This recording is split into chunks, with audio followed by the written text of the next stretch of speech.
What's up? What's up? This is Royce the 5'9". I want to send a shout out to Mikey T, the movie star. Love and respect to all. Peace. Yeah, because I was going to ask you about when you actually met Eminem for the first time. So was it actually at that Usher concert? Yeah, I seen him before. He introduced himself to me before. I mean, we all knew who he was, you know what I'm saying? Because I had both his albums. I had the Infinite album and the Slim Shady EP, but we had never officially chopped it up. So the Usher concert was the first time we chopped it up. I mean, the reason why we chopped it up is because I had just did an acapella on stage. So he heard me. So that got his attention. So, you know what I'm saying? So we chopped it up about that. And that's what led to us doing work with each other. But before that, I was just a fan, man. You know, like we used to be at the open mics. He used to come through and just, we had never seen no shit like that before. You know what I mean? We had never seen or heard no shit like that before, bro. So how did you guys go from there to creating Bad vs. Evil? Like, how was the name created?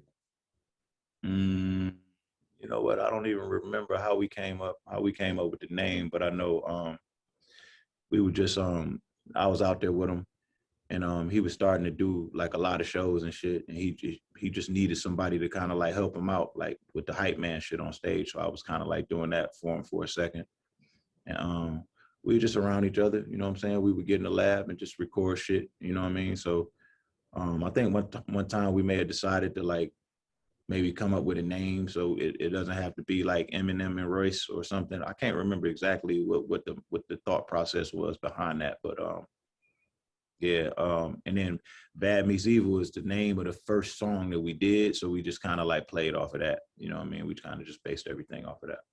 And on the Slim Shady LP, you actually said, "I'll see you in hell" for the sequel. Mm-hmm. So you actually had plans of possibly doing a collaborative album, or what was the thought on that? Yeah, it was definitely a plan to do one. We that was the plan. He was supposed to release his album, the Slim Shady LP. Then I was supposed to release my album on Tommy Boy, and then we would come back and do a joint album. But you know, it didn't quite go like that. So when we got all those years later, when we got back cool, we just decided to just do everything that we had planned on doing. You know what I mean? Now that you know things are kind of like in order. You know, we had a fully functional label.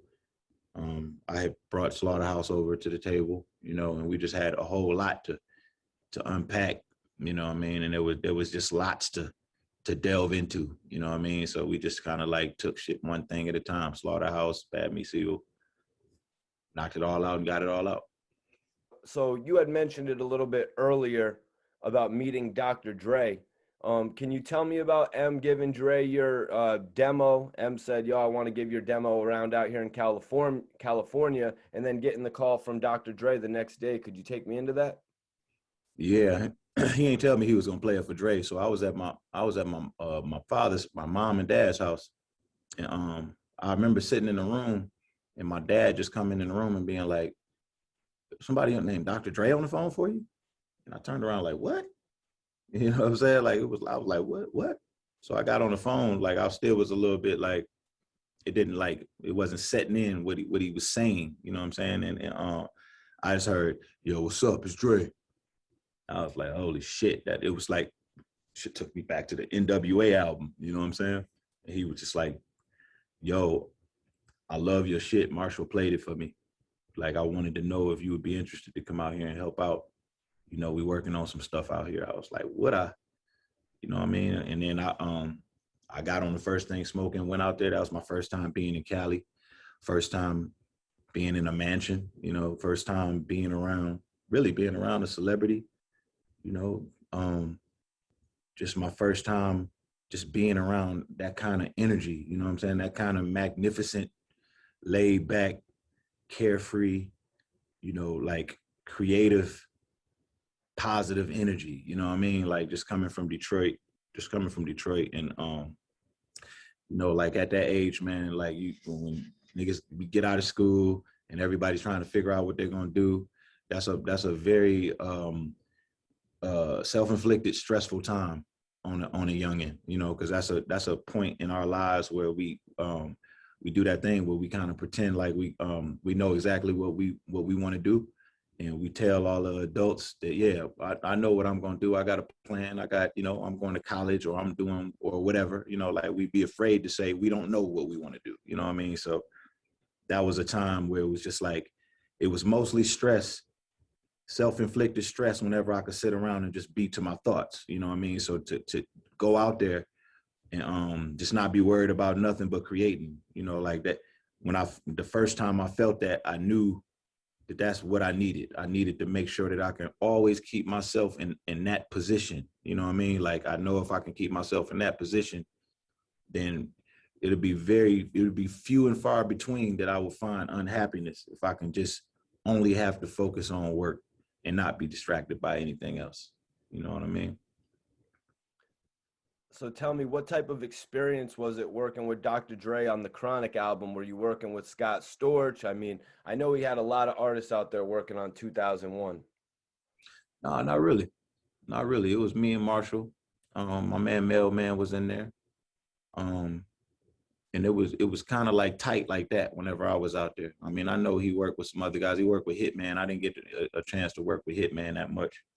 But yeah, it was just us. It was just us, and we were just knocking shit down. You know what I mean? Like, Mailman would start an idea, a beat idea. Dre would take it. You know what I'm saying? Do his Dre thing to it. If Marshall don't think of something to it, I would think of something to it. You know what I'm saying? Like, if any of us had like any beat ideas or any, it was just a free flowing creative type of thing. You know what I mean? It was my first time working that way. You know what I mean? And yeah, I was just taking stabs at just song after song after song after song, and just like every time he had something done, maybe if he worked on something when we wasn't there, he'd play it for us. You know what I mean? It was just exciting. You know what I mean? Imagine like listening to like Explosive for the first time before anybody else hears the shit. You know what I'm saying? Or like, um, I mean, shit, just name a song. Like, I was there when M did Forgot About Dre. I was there when they did the beat. You know what I mean? I knew that one was gonna be special. You know what I'm saying? And everything just clicked. Everything just clicked. It wasn't a whole lot of like overthinking or like stressing, like, damn, what we gonna do? I know there was a point in time where Dre felt like, we felt like he was done, but he was just like, nah, just need one more. And I was just like, I don't even know what the fuck this man is talking about, but he's Dre. So when he's right, you don't get righter than that. And yeah, he was right. He went to Jay-Z for Still Dre, and that was it. Done deal. So Royce, at any point did Dr. Dre or Eminem offer you a solo deal? Yeah, Dre offered me a solo deal. He offered me a solo deal. I also had a deal on the table with this company, with this label called Tommy Boy. You may remember Tommy Boy back in the day. Yeah, they offered me a deal too. So I ended up going with the Tommy Boy deal, and having M executive produce that album. And then I did a deal with Sony after that. M executive produced that album as well. That's what's up, man. So I did want to ask you why you ended up taking the deal with Tommy Boy over Aftermath. Was it because of maybe possibly being a priority over there? Nah, I was just 20 years old. 20 years old, and Tommy Boy was offering me $1 million. You know what I'm saying? So at that time, it just sounded like a whole lot of money. You know what I mean? Coming from not ever making any money. You know what I'm saying? So I went to Dre and asked him what he thought about that, and he told me that he felt like I should take it because you're not gonna get that nowhere else. At that time, Tommy Boy was putting the farm. They was betting the farm on me. So I just decided to go in that direction. You know what I mean? So that's the only reason why. I wasn't second guessing Dre or Aftermath in any way. I don't think that I don't think I was evolved enough mentally to even make that sort of assessment. I was just hearing numbers. That's it. Right, $1 million deal. Yeah. Yeah, man, that's crazy. So did you go from Tommy Boy to Columbia or was it Sony? Same thing. Same Columbia. thing. Okay. Yeah. I wanted to ask you, can you tell me about the transition to Columbia Records? How was the fit over there compared to everything else?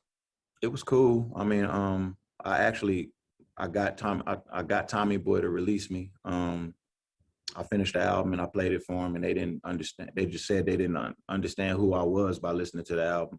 At that moment, I couldn't understand for the life of me what they were talking about. I thought they were just hating. I was super wild back then. Tom Silverman was the owner of the company. He gave me his apartment to live in all while I was doing the album. We just trashed the apartment. You know what I'm saying? Like, we just had a bunch of parties and girls and fucking we was like rockers. You know what I'm saying? So the cleaning lady sent in a report of how fucking inflammatory that we were, and he kicked us out of there. And they ended up letting us go from the label. They didn't want to release the album, so I went right over to Columbia, Sony, got another $1 million deal. That was at a time where this is just my observation, looking at it in retrospect. I think they kind of was not so much believing in Nas like they were at one point. And I think they were looking for something to kind of like fill what they thought was maybe a void, because Nas would do this thing where he would just go away. And he would sometimes go away and be so quiet that you would think to count him out sometimes. You know what I'm saying? And I think that's one of the things that the industry kind of does. And Nas is one of those people that the industry would just love to just count out. You know what I'm saying? So I came in at a time where they were just looking for that kind of energy. And that was it. I mean, I fit in fine. You know what I mean? Like, everything was fine. I finished the album and then it got bootlegged. Something happened and it got bootlegged, and that's what got it shelved. So I went to E1 and did a situation with them. It's called a points override deal, where they would release the album. So I ended up releasing that album over there. And then I somehow figured out a way to get off Sony without owing them any money. And then I just went straight independent after that.